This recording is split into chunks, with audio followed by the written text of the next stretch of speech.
Om Namo Bhagavate Vasudevaya. Om Namo Bhagavate Vasudevaya. Om Namo Bhagavate Vasudevaya. So, welcome everyone on the second session of this 6-session course on the journey of self-discovery, teachings based on Bhagavad Gita. So, yeah, so far we have seen. Uh, we have seen, am I audible, right? Someone is writing there is no sound, but I guess the problem probably would be, yeah, so that's it. So basically they have to, Shank Prabhu, if you can call, there are four people, they have not still, I think now, I'll do it, Prabhu. yeah.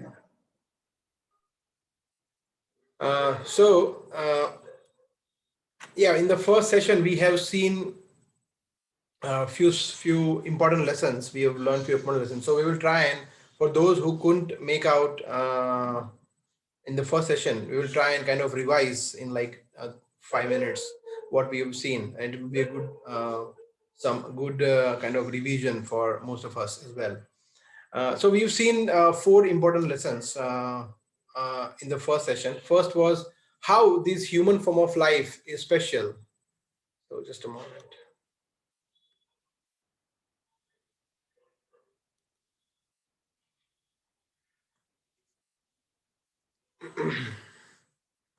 Yeah, so we've seen how this human form of life is special. So basically,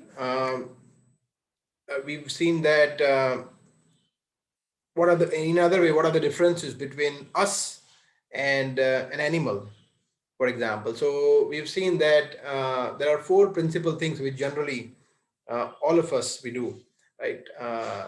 And the animals also do. That is eating, we eat, they also eat. Then sleeping, we sleep, they also sleep. Then mating, we also reproduce, they also reproduce. And then defending, we also try and protect ourselves, and they also do. So basically, there is so you can, so everybody is mute, so this is okay, and you may switch on your camera, there is no issue, that is completely okay. So I don't say that you can have your camera on, that is completely okay. In fact, I would appreciate if most of you would have the camera on so that I can see when we ask, especially when you ask questions, you can. So basically, as I was saying, that there are these are the similarities between us and an animal, for example.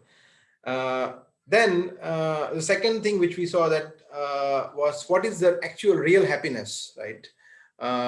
Versus relative happiness, right?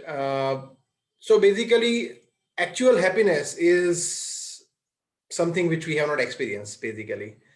So in a way that we saw several aspects. For example, the happiness which is ever increasing, happiness which is actually shared with loved ones, and the happiness which is which doesn't stop, which doesn't have any end. So these kind of happiness we never experienced, right? In fact, what we've experienced is the relative happiness, which is what we saw several. We've seen several examples. Like, for example, if you remember the dentist and the patient, for example, where one man's problem is the another man's food, for example, right? So the happiness which we experience here is dependent on something which is outside us, right? Not within us. And it has a beginning and an end, and so forth. The third thing which we saw in last session was the obstacles. What are the hindrances towards this happiness? So we categorized miseries or distress or dukh, what Krishna mentions in Bhagavad Gita, Janma Mrityu Jara Vyadhi Dukh Doshanu Darshanam. So birth, death, old age, and disease. These are four principal problems which we experience in our life, and the human form of life is given to us to get away from these all four problems of our life. That's what we saw. And then there are three more klesha, or I would say uh, miseries, which are there as well, mentioned in scriptures. And these are adhyatmic klesh, adi daivik klesh, and adi bhautik klesh. Adhyatmic means the distress which is given to us by our own mind and body. Adi daivik means when it is being given to us by other living entities. And adi bhautik was when it is given by other living entities. And adi daivik means these are like natural calamities. So we saw that as well. And the final thing which we saw, what is the way to get out of this and the way to experience real happiness. And we saw that the root, we need to identify the root cause. And we saw with that example of a person who repeatedly had these problems of burns. And then he tried with a blood purifier, and then he kind of got away from it. So we are like we are like a lost son of a millionaire father. When we connect ourselves with Krishna or Vishnu, who is Lakshmi Pati, then we can actually experience eternal real bliss. That's what we saw, right? So what we will do in today's session, we will try and understand the second aspect. So let me share the screen. Just a moment.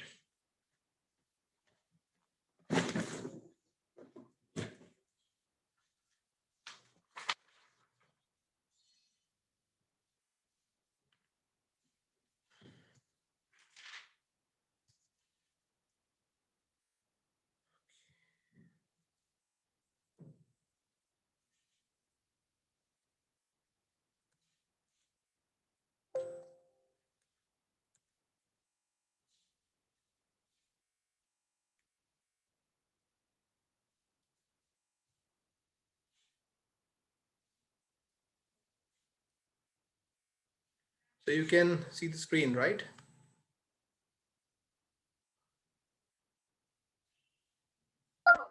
Yes, Prabhuji. Right. So basically, um, today's topic is very interesting. God mystery, right? So you all basically are aware about this very word God, which means uh, something which is a supreme power, supreme authority, right? And there are several misconceptions, there are several misinterpretations. So we will try and see, as per scriptures, what is this all about. Uh, okay. So first part is that actually, does God exist? Right. So when we ask this question, I think if I ask this question to you, most of you would agree and would say yes. You all believe in God. That's why you are here, right? That's why you are listening to these sessions. So I'll give one example, a short story. There was a saint in a village, and he went there to give a talk to express some I mean, what does he understand by God? And he wanted to educate people. So he asked a simple question to people: how many of you believe in God? Right. So everyone raised the hand. So he said that, so very nice. So if you already believe in God, then there is no point explaining anything to me, anything to you. You're all good, perfect. So they all were like unhappy. They said, oh no, this is not done. So they said that please, and then he left. So he was called back. No, no, no, please come and please educate us more. So he said, okay, I'll try once again. So he again asked the same questions: how many of you uh, actually believe in God? So then no, so then everyone was a bit worried with the previous act. And they said that, well, nobody raised the hand. So they said, oh, so then if none of you believe in God, right, then what is the point of explaining to God? So he again ran away. So then they were kind of confused what is happening. I said, no, no, no, no, please don't do this. So again, please call him, call him. And then he was called back again. And he was, and I said, this time they decided, this time we will do something different so that he doesn't go away. So they said that, so he has again asked the same question, third time, that how many of you believe in God? So half of them, they raised the hand, and half of them, they don't. So he said that, okay, so those who know about God, explain to those who don't know. And then again, he ran away. So it was kind of funny. But so the problem, the lessons which we need to learn here, that many of us believe in God, many of us may not believe in God, but this is based on several assumptions, several traditions. It is not a scientific solid logic or reasoning behind believing in God, or understanding God, and so forth. So we will try and understand in today's session what is actually God, what are the characteristics of God, how do we understand God's presence, and so forth, right? So that's what we will try and do. So for example, uh, this is a very famous story of Albert Einstein, Isaac Newton. So Isaac Newton was a firm believer of God, by the way, and I think all of you know who Isaac Newton was. A very great scientist, a physicist. So basically, he had an atheistic friend. So he was always challenging him that no, I don't believe in God, and so forth.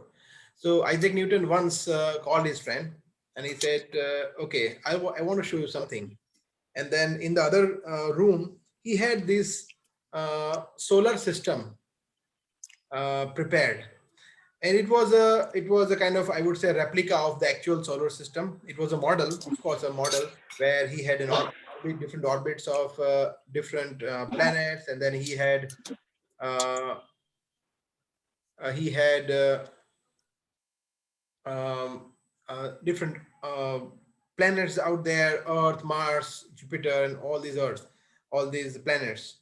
And the atheistic friend came and said, "Wonderful! This is fantastic! It's beautiful." Said, "Who prepared this?" So Isaac Newton said that, "Well, I don't know. One fine day when I came here, I saw this. So it's just that it somehow came up, right, into this, and then I just saw it." So the atheistic friend said, "No, I don't believe this. That's not possible, right? You cannot just have a solar system just like this, right? Appearing without any creator, right?" So Isaac Newton said that exactly that is what I want to explain you.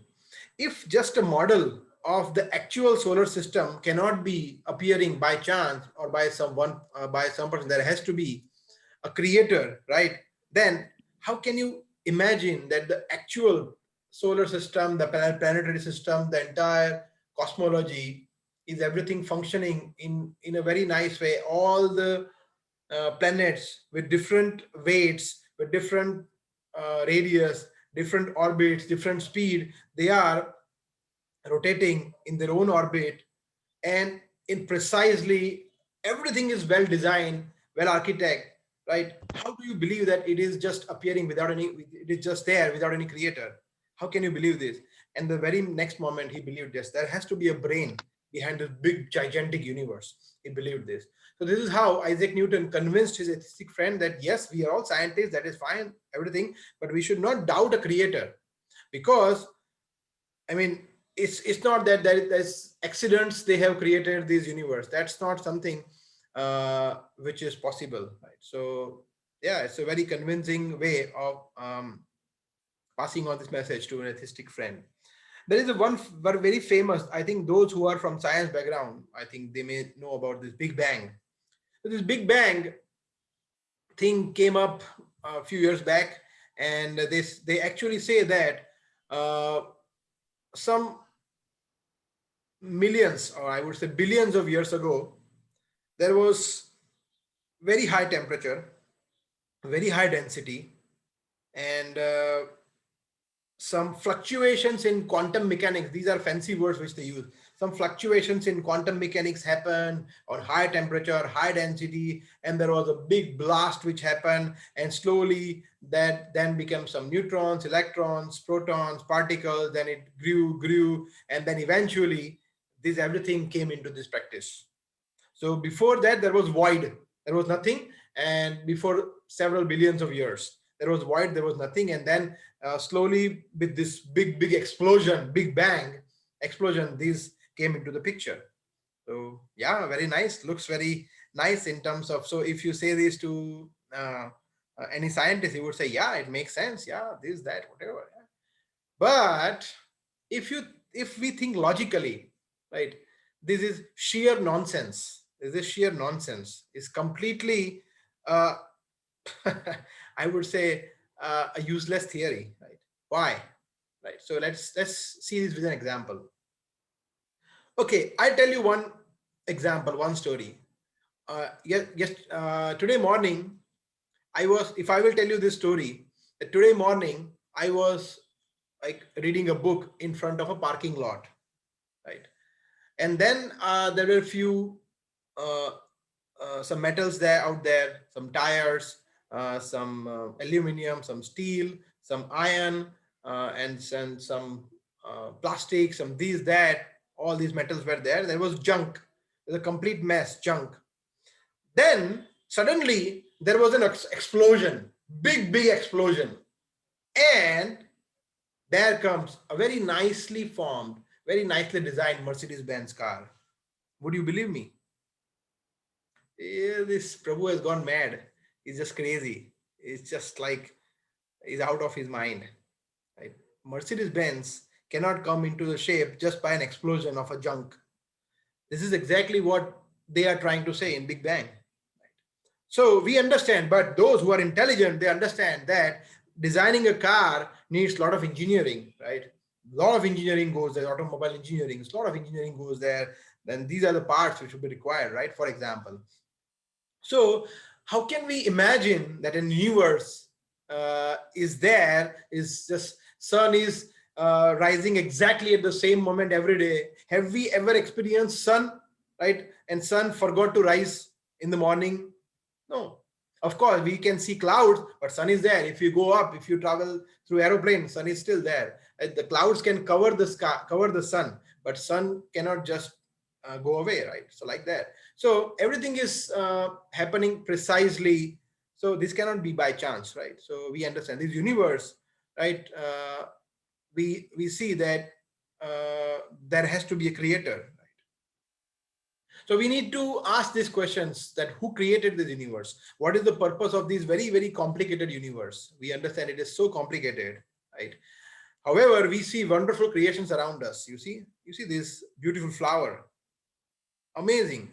Right? Then there are several living entities, fish, birds, animals. Who did this? For example, when we see this, just a moment. When we see these a simple picture, right? A landscape picture, right? There has to be an artist, for example, there is some artist behind this, right? But when we, and there's another artist for another landscape, right? But this is an actual picture, right? So for example, this, right? It's not a picture, it's an actual thing. So who is the artist behind this, right? You see a beautiful a seashore, beautiful trees and these and that, right? Who is the actual creator? Who is the artist? And we see space. So for example, when we talk about space technology, right, there are satellites and there are control rooms and there are monitoring through monitoring of satellites, and then key parameters which they observe, like orientation, velocity, spin, then distance and heat dissipation, cosmic, so many things to monitor, right. But we see this is just a satellite, but we see the earth is rotating exactly on the same orbit without any monitoring, without any control, without any control room. How is it happening? Right? How is it happening? You see, it's a very small earth in this huge gigantic universe. Who controls it? Right. So this is the example which I was mentioning, that we see the sun, right, rising at the same time, right, in every part of the world. You see exactly at the same time, more or less, right? Highly sophisticated structuring or engineering. Who is doing this? Is it by chance? Right? We should ask these questions, right? No, it is not by chance. So we go to the next section. So in first section we conclude that there has to be a creator. There has to be a creator behind this entire creation. So, and that creator we can call as God. Right? The God has to be there, right? Otherwise, this creation cannot take a shape, right? We understand that. Okay, so we go to the next section. If you have, by the way, if you have those who are attending for the first time, we have requested people to ask questions only at the end so that we don't break up the flow. If you have any questions, you can write down in your paper. You can ask orally in any language, Hindi, Gujarati, English, whatever language you would like to ask questions, or you can type the questions in the chat box throughout the presentation, right, throughout the class, and then we will go through each of your chats history and we'll try and find out if you have any questions. So please type. अगर आपको कोई question है तो आप पूछ सकते हैं हिंदी में. You can type in your chat box directly to me or to everyone. That doesn't matter. And we will spend like 10-15 minutes in question answers at the end. Okay, so we will take the next. Before we go to the next section, we will once again chant Hare Krishna Mahamantra. Hare Krishna, Krishna Krishna, Hare Hare, Hare Ram, Ram Ram, Hare Hare. Hare Ram, Ram Ram, Hare Hare. So, section 2, very interesting. Why do people believe in God actually? What is the reason why people actually think that yes, there has to be a God and we should be kind of believing in God and so forth, right? So this is a question we should ask ourselves. So if we ask this question, we may find answer like this. First, to fulfill desires. There are unlimited desires and it's like a business between us and God, that okay, I have this thing, then I will go to God. I have that thing and I will go to God. Right? So it's an exchange of dealings. Second is fear of unknown. Then there is some fear that if I will not do this, then this will happen. If I will not do this, then this will happen. Third thing is fear of society. If I will not believe in God, then I will not be considered a good guy. I will not be considered as a pious man. And fourth is tradition. Okay, my family is doing, my forefathers are doing. So if I will oppose them, it doesn't look good. So I have to follow the tradition. So these are some of the reasons why people actually believe in God, right? I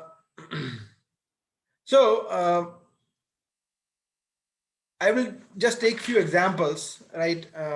Let's say, for example, there was one college student, engineering student. After the final year of engineering, he had a campus placement and he had a campus interview. So that day, he was wearing a very nice kurta and he had a tilak and he was dressed very nicely and he was clean shaved and very nice. So his friend said, "Oh, what happened to you? Right? I mean, you seem very pious, religious, and I never saw you like this. So what happened?" "Today is my interview." So what? I said, "I have heard that the interviewer who is going to interview me is a very religious person. So I will do some fancy dressing and I will impress him and then I'll get job." So he falls in which category? He falls in the first category. He wants to fulfill some desire. So he is showing off. He is believing. He is like doing some ritualistic activity.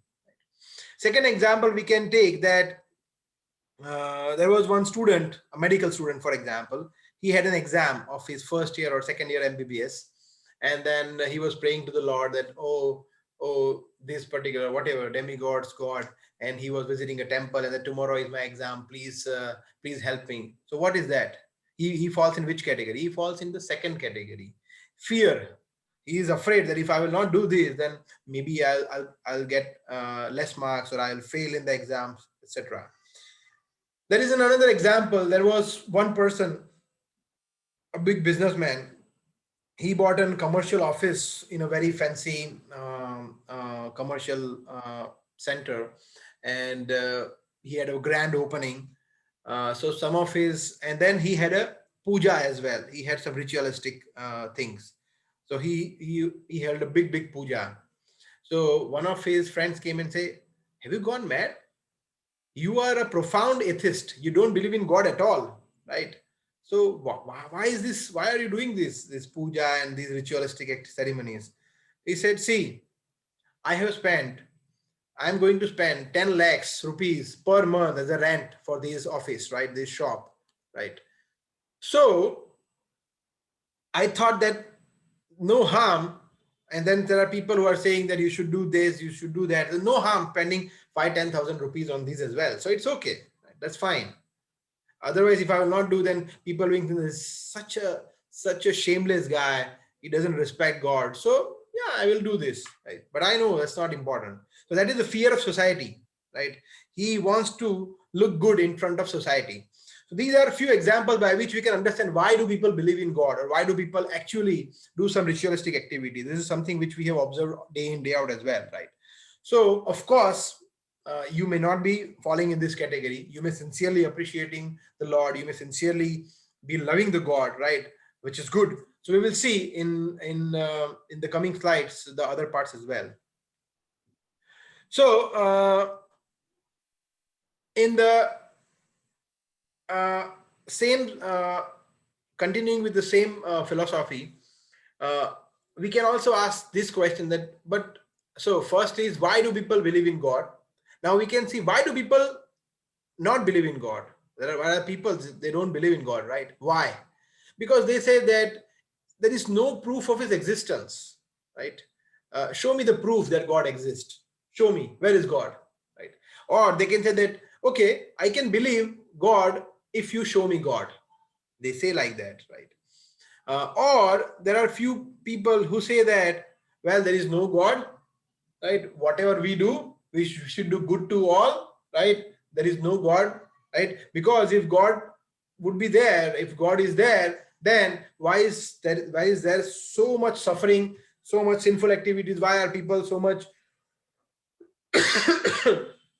where there are so many bad people out there? They are doing all these sinful activities.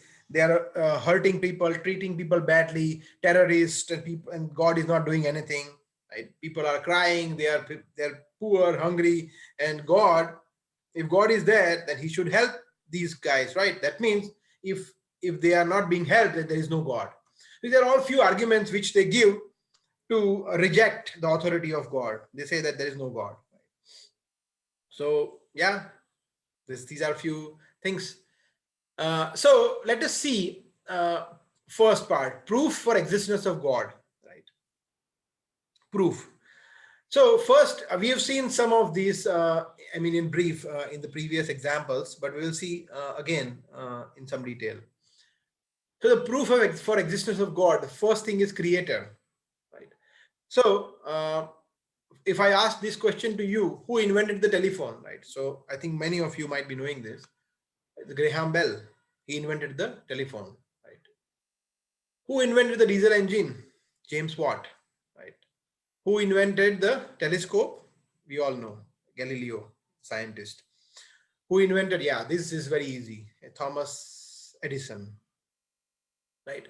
So we see these inventions as well, that they are all being invented by someone, right? So can things come automatically? We should ask these questions. For example, I mean, let's say this example, there is a phone. So I have this phone, right? Or there is a glass of water in which we drink, right? So can it come by chance? There has to be a creator, right? So we see that there is a creator behind everything.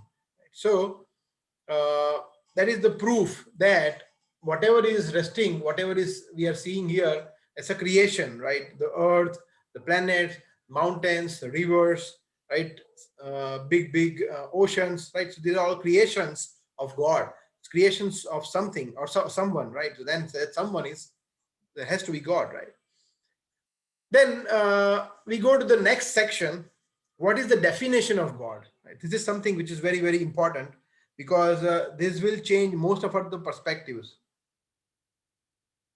Yeah, and we will see that. This is very interesting, right? Some people, they say that God is light, right? God is light. Right? There is no God, but God is in the brightness. Is Brahma Jyoti, right? That is God. Nirakar, Nirgun. formless, impersonal God. That is God. Some say like that, right? Some say that God is nature.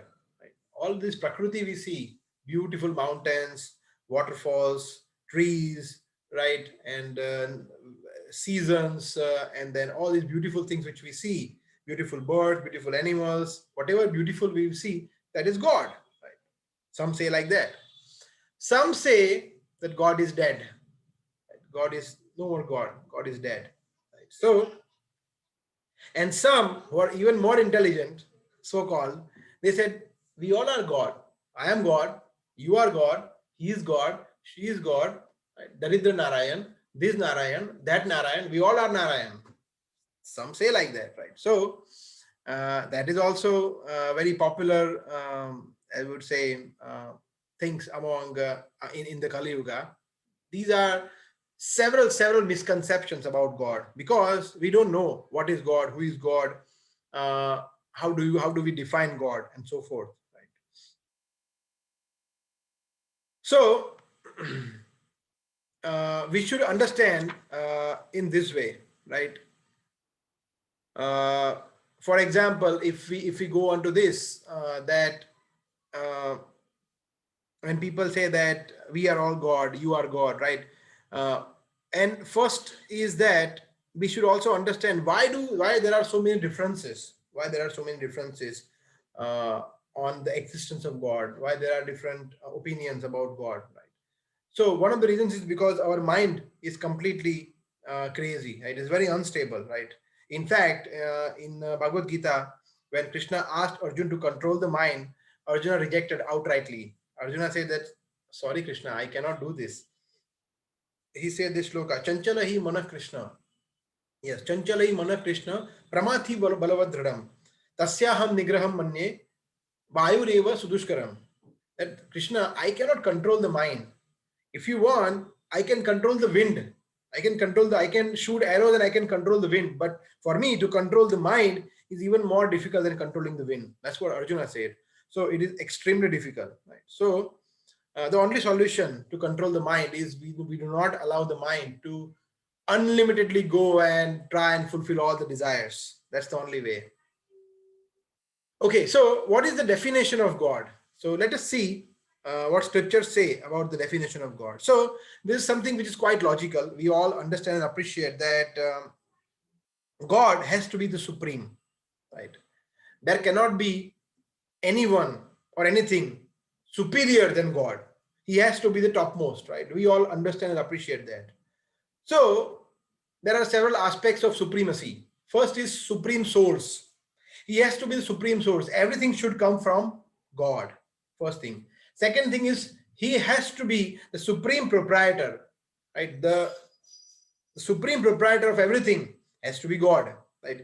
Third thing, he has to be the enjoyer. Everything has to be for his enjoyment. Third thing, and he has to be the supreme controller, right? He should be able to control everything, and nobody would be controlling him. If you find anyone with these particular characteristics, then you can consider him as God, right? So, for example, if you say that I fit in this definition, then you are God. If you say that I am the source of everything, right, then you are God, right? For example, if you say that these all beautiful trees and mountains and everything has come from me, which is not true, then you are God, right? If you say that everything belongs to me, right, everything belongs to me, right, which we cannot say. If you say that everything is for my enjoyment, can we say that? No. Or I can control everything, can we say that? No, we cannot. So we are not God. God has to be the supreme source, proprietor, enjoyer, and controller. This definition we must understand thoroughly. Then and then that person will fit into the definition of God.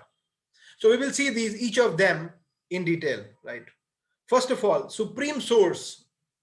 So, for example, we see this small baby, right? This small baby, he is the father of this baby, right? And then he probably would be father of this particular guy. And this particular person is the father of this person, right?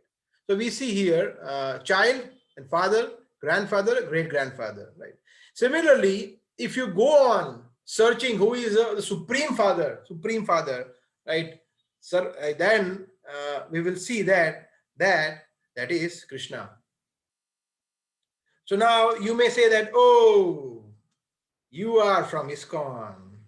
That's why you are saying it is Krishna. No, it's not like that. We are not biased against Krishna.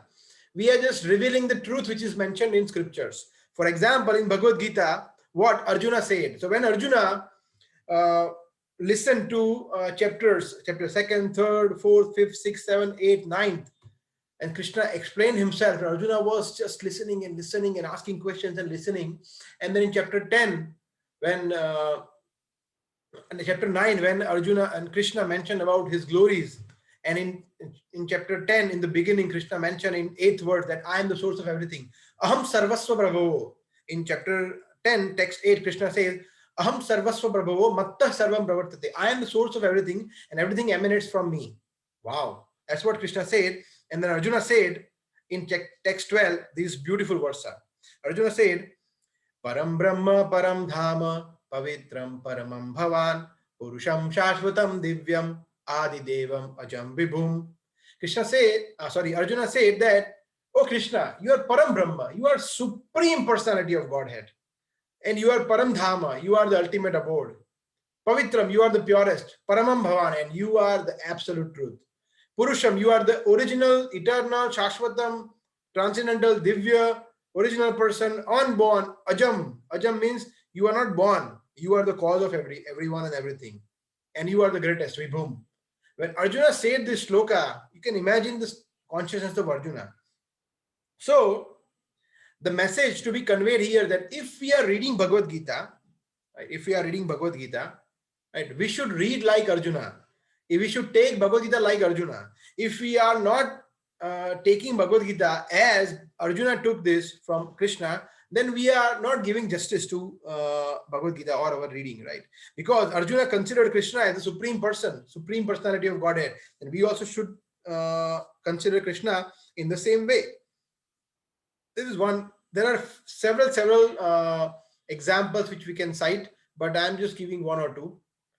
Second example, Lord Brahma, in the Brahma Samhita, he prays to Krishna, Ishvara Parama Krishna Satchidananda Vigraha Anadiradir Govinda Sarvakarana Karanam. Lord Brahma says that Krishna, who is also known as Govinda, he is the supreme person. Sarvakarana Karanam, he is the cause of all causes. Anadiradir, he is the origin of everyone, but he doesn't have any origin. He has no origin. And he is Parama Krishna, right? He is the supreme person, right? He is Paramishwar, Ishvara Parama. So he is the supreme controller. Ishvara means control. One who can control is called as Ishwar, right? And one who is the supreme controller is called as Parameshwar. Krishna is that Parameshwar. Brahmaji is saying this. So who am I and you to deny the authority of Brahma, authority of Arjuna, right? When they say this. Okay, so we all understand in this way that Krishna is the supreme source. So Krishna fits very well in the first definition of God. Now we'll see the second, proprietor, second thing. So, So proprietor, when we travel through a train, for example, when we have a reservation in train, right?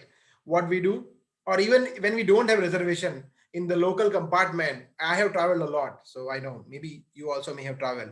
First thing, as soon as we board the train, first thing we do is book our seat. We try and finding the vacant seat, right? We put our handkerchief there, we put our bag there, and we book the ticket, book the seat. We throw something out of window and we book the seat, right? That's Indian way of booking the seat. So when we do this, we want to claim our proprietorship that this seat is mine. Yes.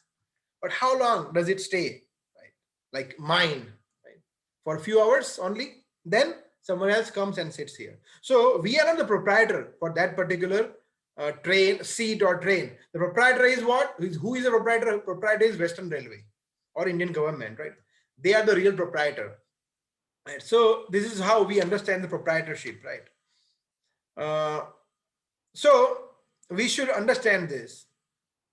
we are trying to hold so many things unto us that this is my, right? This is my phone. This is my house. This is my car. This is my that, right? So there's a very nice story. There was a king. He was also attached so much with his own material acquisitions. So his Rajguru, the sage, came and said that, "Oh king, I have two news for you. One bad news, one good news." So the king was like, "Okay, so tell me whatever it is." So he said that the bad news is that uh, after 7 days you will die. The king was taken aback. He said, "Oh my God, I am going to die in 7 days only?" He was really completely, he was completely shattered, and he said, "Oh," he said, "but there is a good news."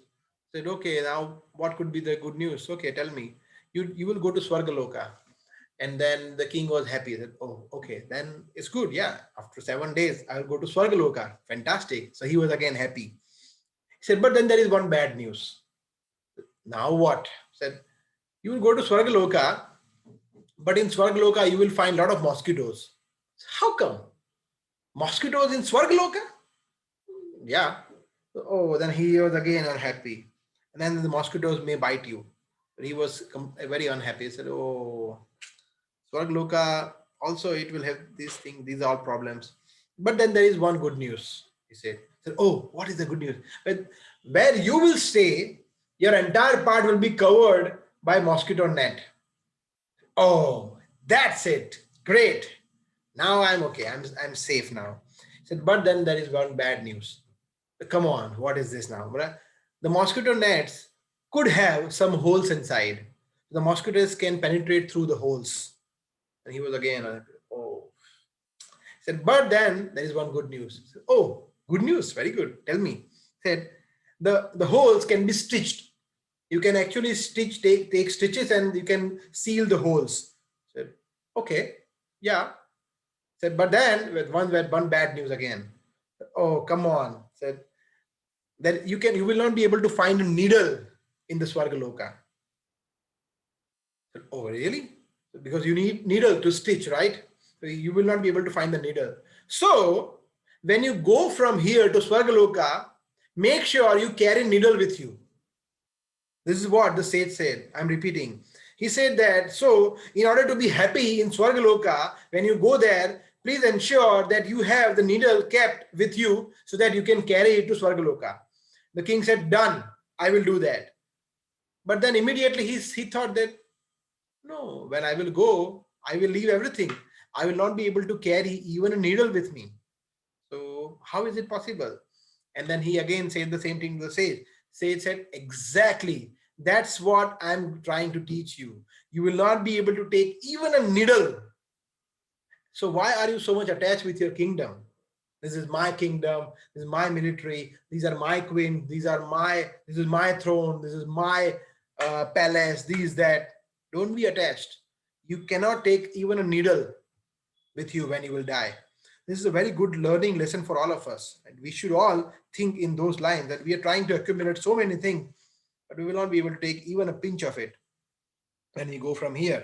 We will only take our karma with us. That will come in the due course of time. There is another story where very quickly we will just go through it. So in Srimad Bhagavatam comes this story of Bali Maharaj. Bali Maharaj was a great king, and Lord Vishnu came in front of Lord Bali Maharaj, in front of King Bali Maharaj, sorry, as Vaman Dev. And then when he came and he asked for a land which is equal to 3 steps, and then the Bali Maharaj was laughing. "What are you asking?" Because Vaman means dwarf incarnation. He was dwarf, so very little steps. He said, "3 steps land? What are you asking?" He said, "No, no, no. I'm satisfied with my 3 steps." And he said, "Okay, I will give it to you." And then the Lord expanded himself and in huge form, huge form.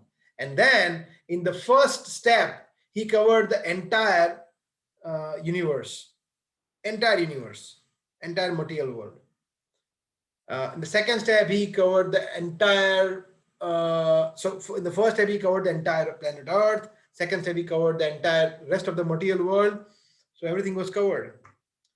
So he said, okay, so you lost. You cannot. You are promised. You promised to give me three land, which is equal to 3 steps, but it went false. So sorry, but I said, no. I will not let it go false. You can step in your third step on my head because it's still my body is mine. So and that's how he completely surrendered to the Lord. But the lesson is that again, Lord showed to him, Krishna showed to him that he is the ultimate proprietor, right, of everything. The next definition we see that enjoyer, supreme enjoyer, right? So here we can take an example like, so this we see here, these are like the staff, it seems like a staff of a hotel, of a restaurant, right? For example, a hotel, not a restaurant, hotel. And we see a receptionist, we see ground staff, we see cleaning staff, we see hospitality staff and so forth, the finance, this, that, right? And there is, so these are all called as dependent enjoyers, a dependent enjoyer. How? And who is the independent enjoyer? Independent enjoyer is the owner of the hotel, right? So if the owner of the hotel is happy, they all can be happy, right? If the owner of the hotel is not happy, if he is going bankrupt, if he doesn't have enough money to pay salary, none of them can be happy. So we have to, this is a very crude example, but we understand from this example that who is, so if we, Lord is the supreme enjoyer, and if he will be happy, we all automatically will be happy. There is another analogy which we can take. So one time what happened, all our senses of the body, they went into a strike. They said that we don't want to work. We don't want to work. So they started talking to each other. The hand said to the eyes, I will not work from today. I will not do any activity because I have a complaint towards this belly, stomach. He enjoys all the food stuff alone and I don't get any enjoyment. All the enjoyment of nice food stuff, pani puri, samosa, and then these pakode and all these pizzas, pastas, right? And Mexican and Italian, all these nice, fancy, delicious foods. Only the stomach, the belly is enjoying, and I'm not enjoying. So I'm not going to work. So I strike against this. And the ears say the same thing, the hands and the legs and the eyes, they all say, okay, we will not work for this particular man because everything goes to stomach. We don't get anything for enjoyment. So stomach was just laughing and said, okay, I don't care. And then in a very few days, maybe in a day or two, they all went weak. The hand was weak, the eyes vision was weak, right? The legs were like they didn't have any energy, right? They all realized that we are not properly nourished, so we need some nourishment. They said, okay, we have to surrender ourselves. Everything, all nourishment has to go to stomach, to belly, right? And then automatically we all will be happy. So in this crude example again, the independent enjoyer is the stomach, right? The belly. And dependent enjoyers are all the other senses. So they have to satisfy the needs of this belly, right? And then automatically they all will be nourished. They will feel energized. They will feel happy and so forth. Right? So we need to understand in that way. So Krishna says that, Krishna declares that in Bhagavad Gita. Krishna said in the last sloka of chapter 5, beautiful, one of the most beautiful slokas. Krishna said, Bhoktaram yagatapasam sarvaloka maheshwaram suradam sarva bhutanam gyatva mam shantim richati. This verse is also called as peace formula. If you want to be peaceful, if someone wants to be peaceful, he needs to understand this shloka very well. Krishna said, Bhokta aham. I am the enjoyer. I am the supreme enjoyer of all the yajna and all the tapasya. Whatever austerities you do, whatever work you do, all the enjoyer is me. Only enjoyer is me. And I am the Sarvalok Maheshwaram. I am the supreme, again here's the supreme proprietor, supreme lord of all the planets, all the demigods, everything. I am the supreme proprietor. Krishna says here. And Surada Sarvabhutanam, and I'm the most well-wishing beneficiary of all living entities. If someone knows me in these way, then he gets eternal peace. Krishna says this, right? So here the learning lesson is that Krishna says here in this very shloka that I am the enjoyer. You don't, so we should not try and enjoy ourselves independently, leaving Krishna aside. If we do this, we will never be peaceful. We will never be happy. All our activities should be centralized with Krishna. Should be focal point should be Krishna. And how to do that we will see in coming slides and sessions. And the last point is controller, supreme controller. Who is the supreme controller? So supreme controller, we all can understand that well, we are being controlled by someone, right? For example, but someone can say that well, I am an employee, so I am being controlled by my boss. But I am an employer. I'm not being controlled by anyone. I am the employer. But then you are being controlled by your wife, by your father, by your mother, by your child, by your dog, by government, by so many things, by law, by police. We are all being controlled. So no one is independent, no one is like the supreme controller. We all are being controlled. Of course, we control to some extent, some minor extent. For example, I can control my child, I can control my wife, that's it. Or I can control someone who is subordinate to me. But I cannot say that I am the supreme controller, right? As we have seen in the previous slide, only Krishna can say that I am the supreme controller, right? So we should understand this, that nothing is in our hand. For example, most of us, if I will ask you that how many of you would like to be a millionaire, right? And you say, yes. We all want to be millionaire. We all want to be crorepati, right? But how many of us actually can become? Very few. Why? Because there has to be. It's not that we are not qualified. It's not that we are not working very hard. We are all qualified. We're working hard. But somehow, something is controlling us not to become a millionaire. Right? We are trying so much, but still, because we are not the ultimate controller. Some factors are not beyond our control. We all understand and appreciate that. Right? So that's how it is. So in the last part of today's session, so we are on time. We have still 15 minutes. We will try and see how we can acquire knowledge about God. So before we go to that part, we'll chant one more time. Hare Krishna, Krishna Krishna, Hare Hare, Hare Ram, Ram Ram, Hare Hare. Okay, how to acquire knowledge about God. Now, this is something which is very, very interesting. So there are three ways of acquiring any knowledge, not only spiritual knowledge, but any knowledge. First is pratyaksha praman, which is experimental knowledge. Seeing, if I see this, if I feel this, then I will believe. Pratyaksha, direct perception. Second is anuman, guessing. Anuman, like theory, hypothesis. If it will be like this, then it should be like that, something like that. Third is shabda praman, hearing from authority. So we'll see each of them. One is pratyaksha praman. So pratyaksha praman means seeing is believing. If I see this, then I believe it.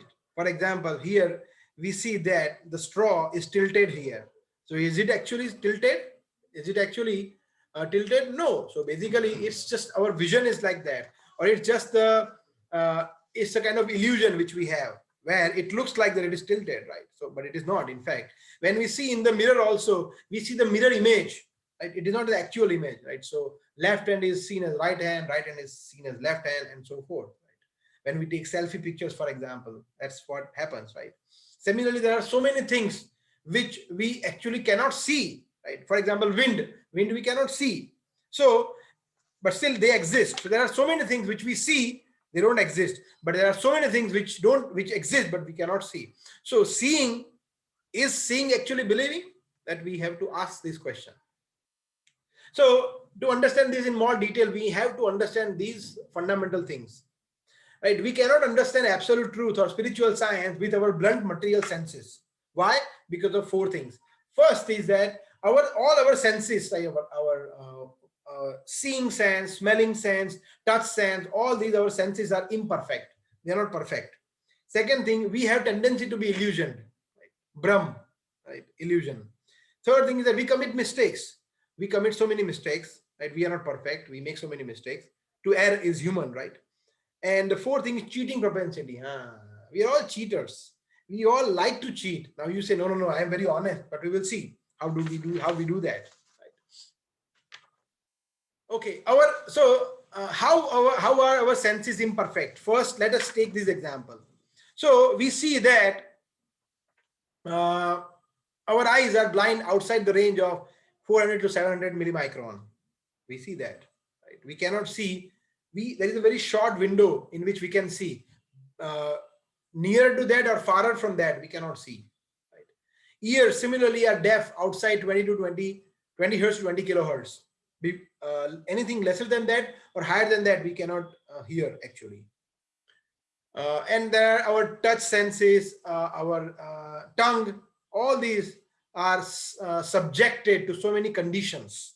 So we all, like for example, if there is pitch dark, not even a tinge of light, can you actually see your hand even? No, we cannot see our hand even. So that means our eyes are dependent on external source of electricity. So we should not be proud of our eyes that I can see everything. No, no, no, no, no, no, no. We need external source of electricity, whether it could be sun or moon or electricity, whatever, artificial electricity. But there has to be some source of light, and then only we can see. So we all appreciate and understand that our senses are imperfect. Second, we have tendency to be illusion. Right? So for example, if you see this picture, right, it's a nice picture, but what do we see here? Right? One old man and one old lady, or we see two musicians, one musician with guitar and one holding something on his head. Right? So you see, that's an illusion. Now another illusion. Now you all should see this or should do this. So focus on the dot in the center and move backwards and forwards, right?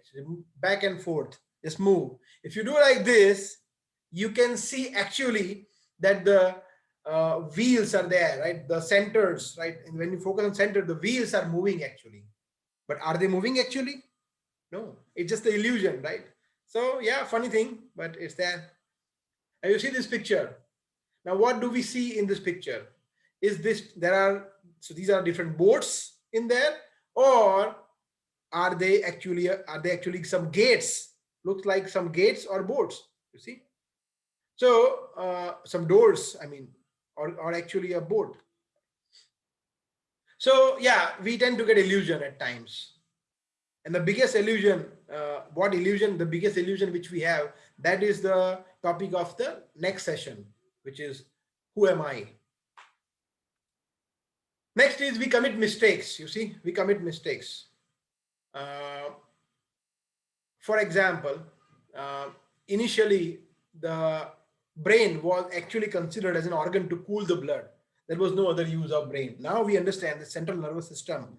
There are neurons and there are cells and there is a blood-brain barrier, and then the drug has to go through that. Then it gives signal, and then you experience these pains and pleasures and these and that. The signals goes. Now it is all clear. But initially it was considered as an organ to cool the blood. So completely incorrect. Right? So he made mistakes. Pituitary or master glands were considered as a useless tissue in the body, but now we understand that the hormones are really, really important, which secrete. So these glands, they secrete hormones, right? And then the final one is cheating propensity, right? So this is a very famous. You can Google these also. Piltdown man fraud. So Mr. Darwin said that we got so the evaluation has come from monkeys to man. So we have evaluated from monkeys.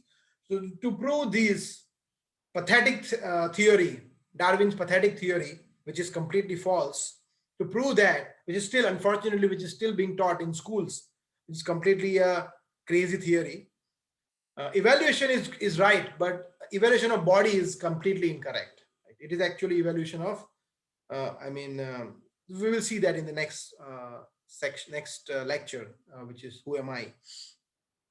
So this Piltdown man fraud.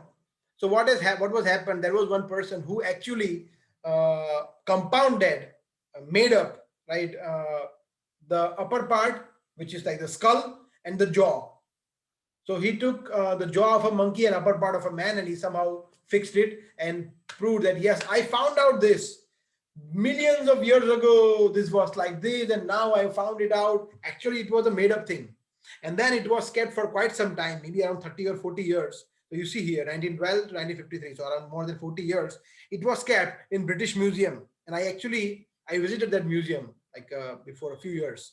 So I saw, of course, it was not there because in 1953, they realized that this was a fraud and they removed these Pill Down Man, the sculpture from museum. Right? So that was the cheating. So maybe you may not be knowing this. This is not very famous thing, but the next slide, each of you know this. Each of you know this. What is this? Yes, Mr. Neil Armstrong. So did actually Neil Armstrong go to moon? The answer is no, no, and no. Neil Armstrong went to Nevada, which is again in the US, and there is an area called Area 51. And then there was a shooting happening in a place which looked like this is the moon, and they somehow shot very nice pictures. They had these their satellite there, they had the space shuttle there, they have people there, the astronauts there. They did this, yeah, we landed on moon, and they were still on the planet Earth in the US itself, right? So nobody had gone to moon, and nobody can ever go to moon with this body, with this human form of body, right? It's not possible. It is against the law of nature. We cannot go there, right? And there are so many reasons. If you have specific questions, we can take, and I can, and then of course, US, their own people, they released a documentary, right, which is called as Moon Hoax Theory, and it was like then published, broadcasted on national television, showing that this is completely a hoax, completely a false. It's a very nice way to fool people. So nobody has gone to moon, Neil Armstrong, but they still teach in the school. Who was the first person to go to moon? And all the kids said Neil Armstrong. No, no one went. No one went on moon. That's the fact which nobody teaches, unfortunately. So this is cheating propensity. So these are a few big examples of cheating, but we all do this. For example, when Matajis go to buy sari, right, and they visit a shop, what does the salesman say? That this is for 5,000, and say, oh, no, you cannot. This is so expensive. No, we cannot sell. Okay, we can sell you in like 4,500 rupees, but then no more, no less than that. Then we will lose our profit margin. There is no profit margin. I'm giving you just like that without any profit. Is he actually saying truth? No, we all know he's lying. He's at least having 30, 40, 50% margin. He's getting in 2,000, he's selling in 4,500, right? So the point is that we all cheat at some point of time, right? So that is cheating propensity. So with these senses, so this imperfect conditioned soul, the way we are, we cannot understand God in this way by direct perception, right? So the next theory is Anuman Praman, which is like guessing, perhaps, maybe, right? It could be like this, it can be like this. So like that. So that is a very nice short story. There was a one person who was coming to a clinic or a commercial center, and from the 10th floor, there were 3 doctors which were watching, and the person was not walking properly, right? So he was not able to walk properly. So he was kind of fumbling. He had some, it looked like that he had some injury.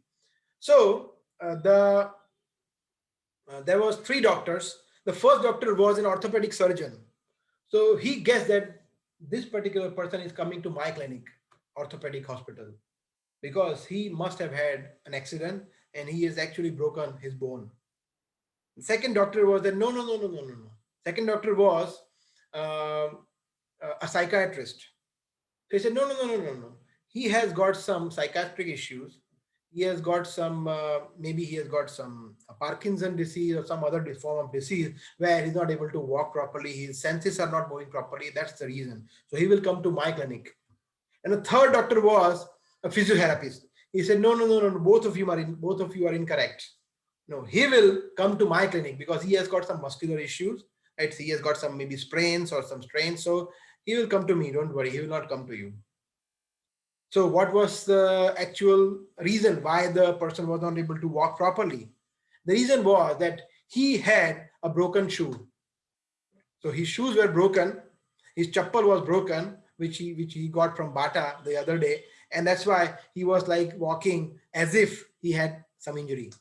So these are all foolish, funny anuman, praman, right? So guessing, yeah, it could be like that, but actually the scenario could be completely different, which is never ever we have thought, right? So we all understand that anuman praman is not the right way. Perhaps, maybe scientists, they do that, right? They, what they generally do, okay, because it was like this, it could be like that, and then after several years they say, no, no, no, this was incorrect, now I propose a new theory, and then again a new theory after a few years, they say, no, no, this was an incorrect, incomplete theory, now if you add this, then it will be complete theory, and this way they never have any completion.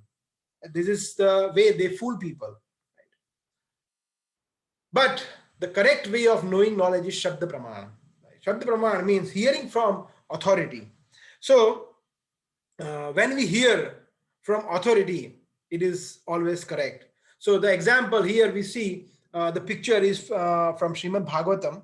So this is, yeah, so he is Shukdev Goswami and his Parikshit Maharaj. Parikshit Maharaj, we see from Srimad Bhagavatam, the scripture, that he got this curse of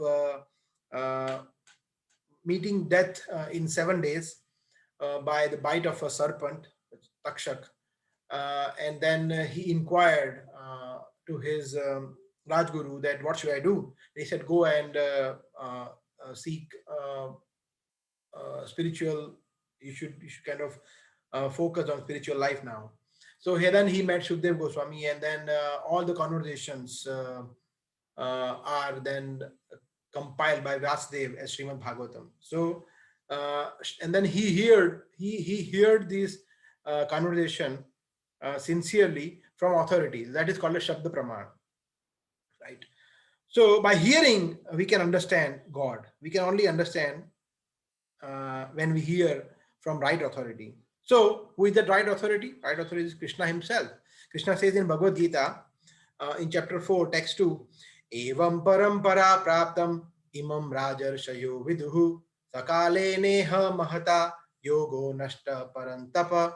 Krishna says that in this way, parampara, in the parampara means disciplic succession. So Krishna, what is the parampara? Krishna first gave this message to Brahma.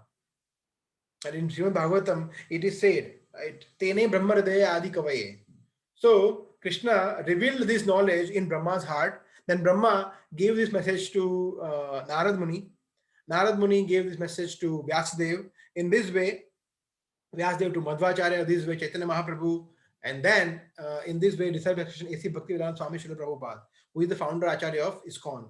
So in this way, when we get this message from Krishna himself without any deviation, it is coming in the disciplic succession in the same way. What Krishna is saying and what Prabhupada is saying, it's the same thing. No difference in this. What Prabhupada is saying and what Brahmaji is saying is the same thing. Narad Muni is saying is the same thing. Chaitanya Mahaprabhu is saying is the same thing. Right? Krishna says, I am God. Brahmaji says Krishna is God. Narad Muni says Krishna is God. And Prabhupada also says Krishna is God. Same thing. Right? Prabhupada doesn't say I am God. You see, that's the difference between a real guru, a real saint, and a false guru. Right? That's what we all have to understand. So that is the right authority. That's what we would like to mention. So scriptures are the words of God. Right? So if we hear this, we can then understand like sound waves. When we hear this, then it goes into our consciousness, and that can change. Like for example, Srila Prabhupada, when he went to America, right, on the orders of his spiritual master in 1960s, precisely 65, then in like less than 12 years, he formed 108 temples and whatnot, like thousands of or not thousands, like millions of transcendental books were distributed, and so many devotees they received this supreme knowledge of Krishna through Bhagavad Gita and so forth. And we are also discussing in the same parampara. So this only happened because he He heard from his spiritual master. He heard from the authority. That's what we also have to understand, that we also have to hear, right? So in fact, uh, that is what yoga is all about, to connect with God, right? So yoga is not about going to a gymnasium or attending a session. So in fact, my next short video, which will be publishing, which will be published on this Friday, is on yoga. It's 2 minutes, very short video, but I'll try and uh, explain what yoga is and which yoga is the best. Okay, so the astonishing predictions of scriptures. Right? The scriptures are, how much accurate they are. Few examples we mention here.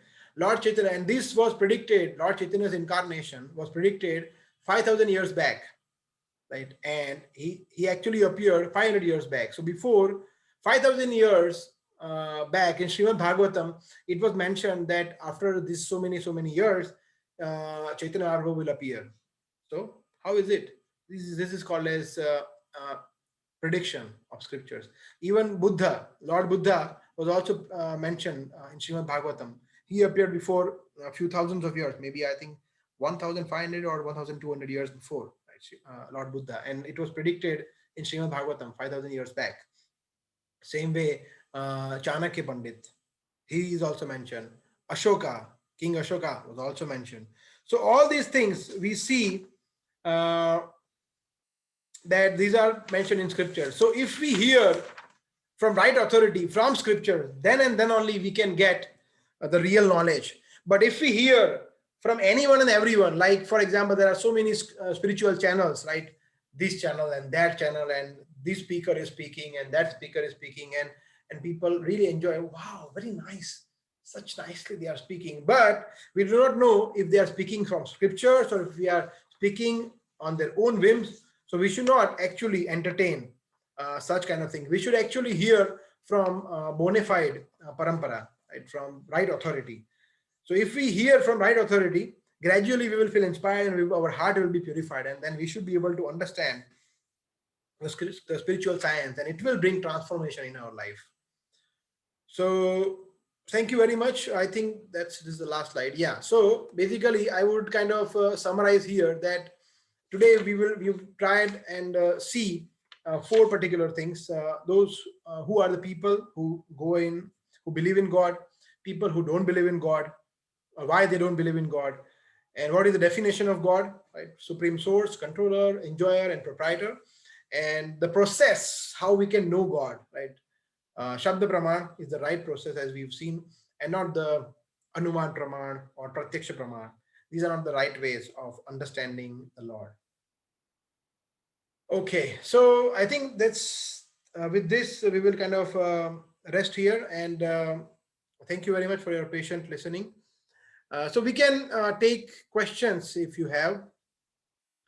So let me see if there are any questions already there from anyone.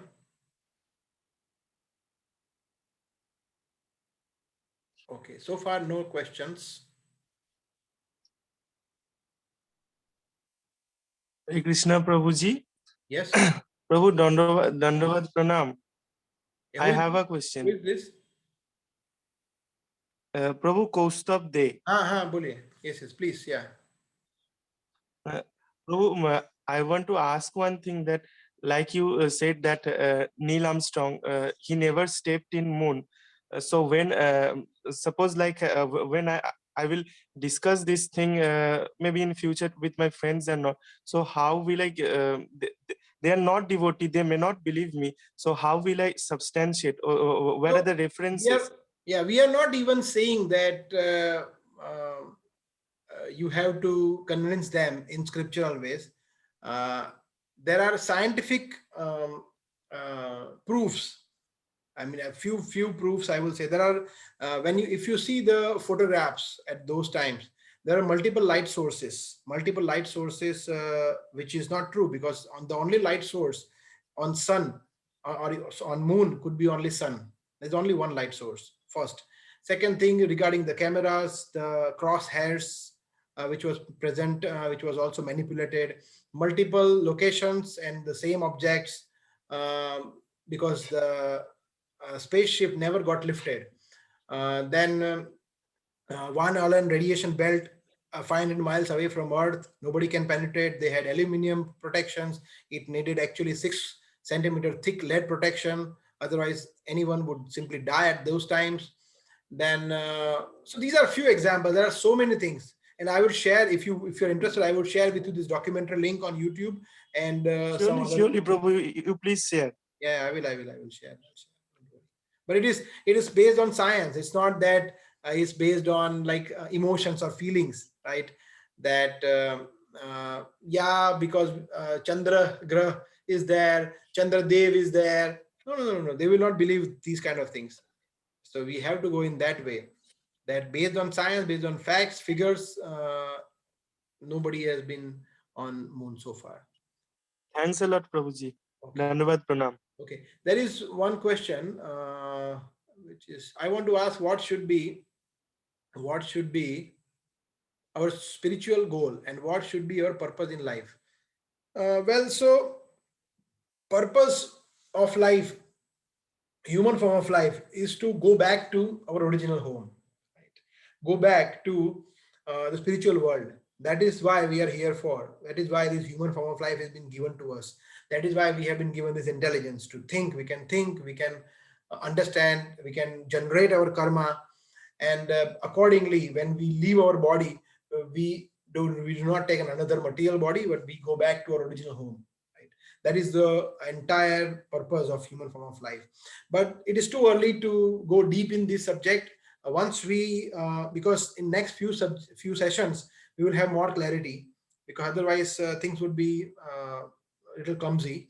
So in next session 3, session 4 and 5 and 6, when we have that, you will have complete clarity about what is the goal of life and so forth, because your question is very, very broad. So I'm just giving you a very brief answer that this is the goal of our life. Next question is, if everything is God, if everything is in God's hand, then what is our role on earth? Good question. Okay, if everything God is doing, then why are we here, right?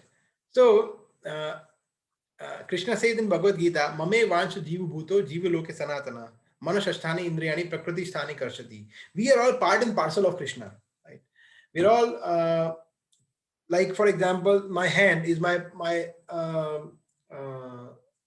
is a part of my body, so he has to serve me, right? If I want to scratch here, then my hand should be able to scratch. If I want to do like this, then my hand should be able to serve my body, right? Similarly, we are here to serve. Krishna expanded himself, right? Because he wanted to enjoy, right? So an enjoyment cannot happen alone, right? There has to be one more, 2 persons, right, to enjoy. So because he wanted to enjoy, Krishna, he created us, right? But when we were with him in the spiritual world, right, we said no. Why should Krishna alone enjoy? I also want to enjoy. Krishna said, okay, go in the material world, go on planet Earth and try and enjoy and see. So we are here because we were stubborn. We were envious of Krishna. We said, I also want to enjoy. Why should Krishna alone enjoy? So Krishna said, okay, go ahead and see if you can enjoy. So he sent us here. And then we are trying. Manashasthani indriyani prakriti sthani karshati. Karshati means we are struggling very, very hard to enjoy, but we cannot. So the day when we realize that, yes, I'm really struggling very hard, I'm not able to enjoy, then we again focus our attention from here to Krishna, and then we start serving Krishna. So our role on planet Earth is to serve Krishna, to serve God, because we are his servants, right? So that should be our role. So everything is in God's hand, that's correct. But he has given us free will, right? So we are not stones, right? We are not dead matters. We are living beings. So we have got this. So we have seen in the last session, we have this choice, whether we want to do this or that. That free will Krishna gives us. He doesn't interfere in that. So if we want to use it or misuse it, that is on us. So if we use it, then everything is good. If we misuse it, then we turn into problems. So I hope it is clear. What is the difference between God, demigod, Bhagwan, and Devta? Very good, yeah. So this question, this entire session, we are going to take in session 4, right? So if you want, we can discuss at that point of time also. But in very brief, I will still try and explain. Where God, like for example, Narendra Modi, right? He's the prime minister. He's the supreme person, right, in India, and all the cabinet ministers, right? They're all his subservients, his servants, right? Similarly, Krishna is Narendra Modi. You can consider, right? He's the supreme person, and all the demigods, all the devtas are his cabinet ministers. So they are being given some task to do. Like Brahmaji is for creation, Indra is for rainfall, right? Agni is for fire, Surya Dev is some purpose. So all demigods, they have some purpose, like that. That is the difference. So Bhagwan, so all the demigods are not Bhagwan. So it's a good question. What is tapasya? Give some examples. Tapasya, the meaning is voluntary accepting something which is inconvenience to us for permanent convenience. Because we want to, like for example, Ekadashi, which we follow, right? Every Ekadashi, we do fast, right? Some people do complete fasting, Nirjal Ekadashi. Some people, they have fruits, milk, and like that. Some have Safala Ekadashi, some have Anukalpa Ekadashi, like that.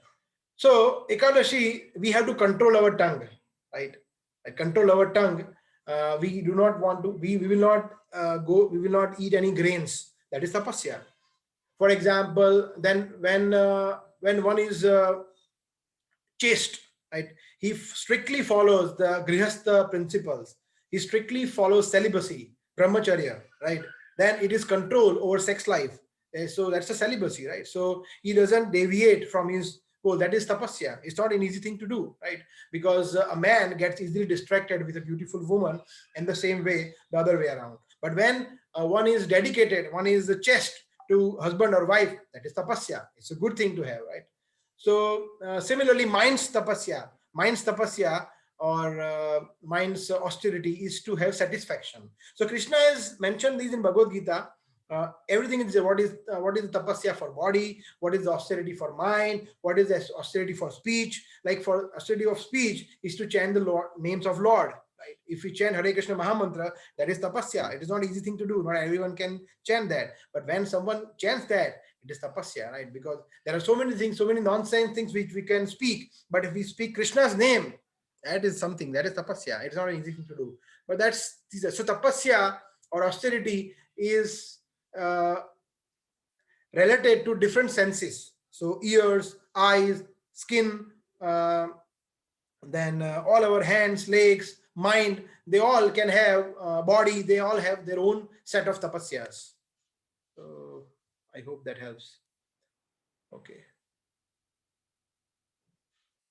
Wikipedia, 12 persons have walked on the moon as per Wikipedia Guru Maharaj ki jai ho. Wikipedia Guru Maharaj ki jai ho. Wikipedia Dev ki jai ho. No. So internet and Google Dev will say anything and everything. If we believe that, that is okay, right? Well, if you find in Oxford Dictionary Krishna, it mentions Krishna is a Hindu god. Hindu god. But in Bhagavad Gita, Krishna says, Sarva Yonishu Kaunteya. I am the supreme god of not only humans, for all living beings. Now, how to believe this? Whether we should believe Oxford Dictionary, Wikipedia, Google, or Bhagavad Gita. That's choice is ours.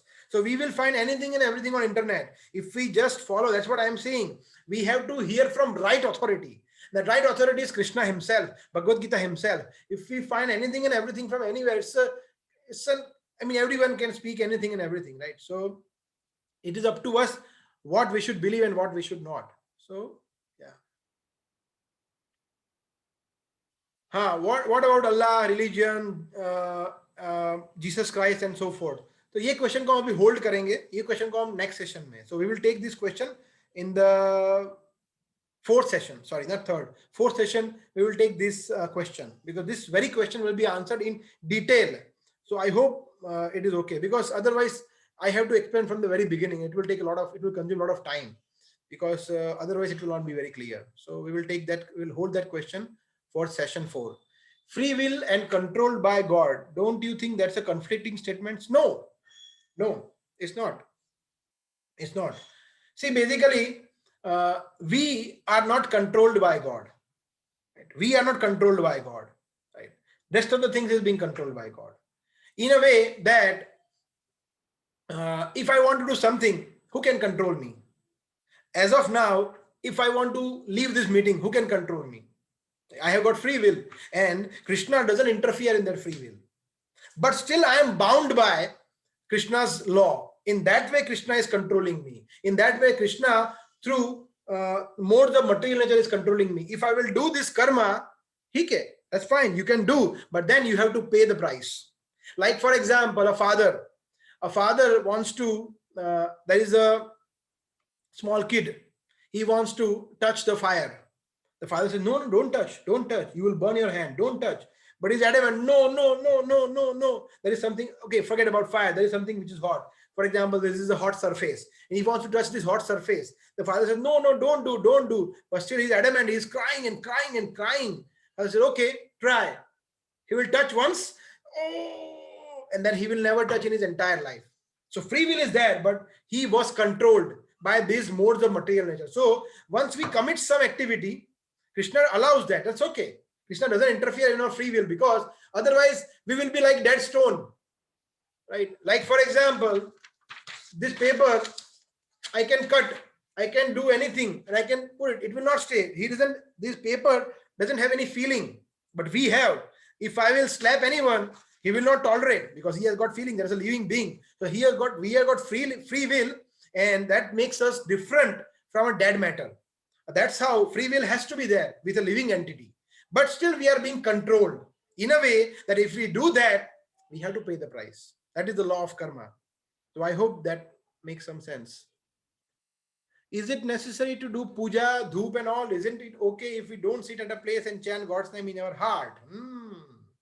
Nice question. Why these all ritualistic things and do these and this tilak and these all these things and kurta and these? Why this show off?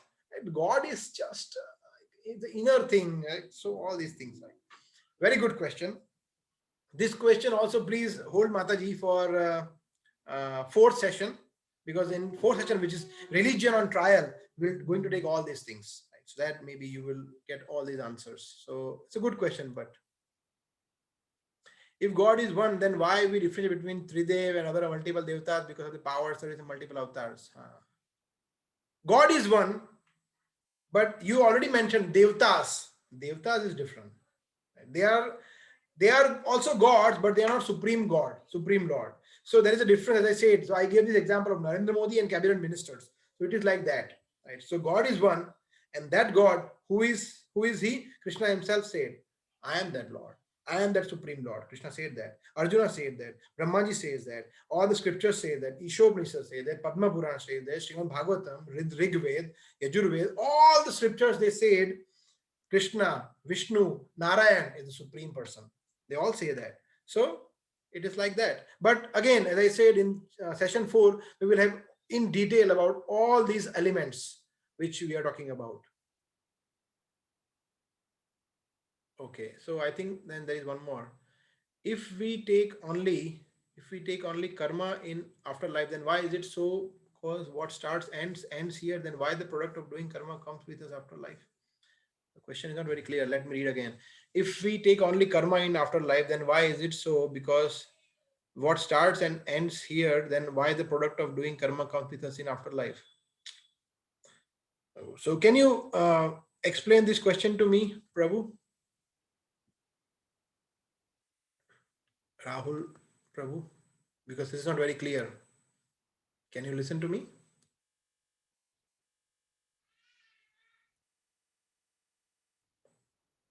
Okay, we can. There is one more question. Yeah, sure. So you are no. You can you speak? Don't type. Can you speak?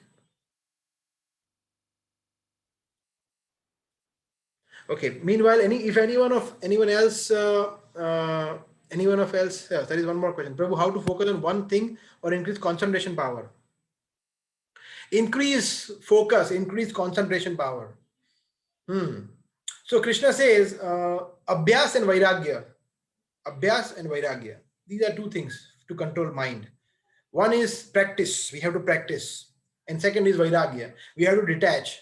Practice and detach. Practice and detach. These are the ways which Krishna suggests. Abhyasena kaunteya vairagyena tu uchyate. Krishna says that we have to practice whatever we want to do. So if you want to concentrate on something which is actually that something is Krishna, right? That something is Krishna's name, for example, then we have to practice. And then vairagya, we have to be detached from other things which is coming in our way, which is hampering our focus. So we have to detach. We have to slowly get away from that. If we are able to do these two things, then we will slowly and gradually, because this thing will not occur overnight. Like for example, you hear this motivational speaker saying, come on, you can do it, yes, you can do it, be positive, focus, and then you get yes. No, that's not going to happen, never. So we have to understand and appreciate that it takes time.